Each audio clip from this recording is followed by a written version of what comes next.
In a sense, I did. I think overall, the general message I was giving about the need to build things that worked for local entrepreneurs and local innovators and to help people solve their own problems and to not go charging in with all the answers and to actually listen to local people, to perhaps spend time living with them, to try and give them some respect and give them some trust and give them some responsibility. That message remained the same.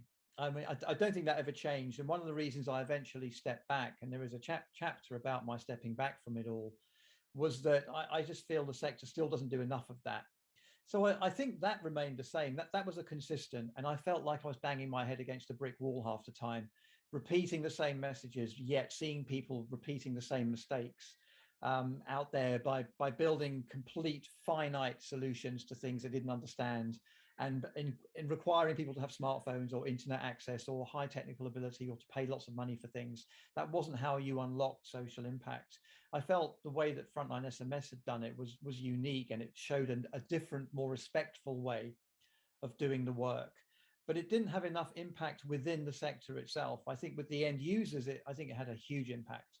But I think within the humanitarian tech sector, not a lot of people picked up on why it worked. And not a lot of people really wanted to build that way, because building something, giving it for free and stepping back isn't a model you can usually really stick to, right? And so it just didn't fit the model that the sector seemed to want. And I got very frustrated with that. And my frustration grew. The message remained the same, but my frustration grew. And I still think that trusting those local people, trusting those innovators, I still think it remains a unique project. There's nothing I've seen out there even today that I feel replicates that approach. And the fact, the interest it garnered, and there's parts, there's the imperial phase that I describe in the book, which is based on Neil Tennant, the lead singer of the Pet Shop Boys, talking about their imperial phase, where they had several number ones in a very short space of time. They could do no wrong. I felt that I could do no wrong. Everything I did seemed to work. I was invited to all sorts of amazing events, to sit with amazing people, presidents, pop stars, getting funding left, right, and center.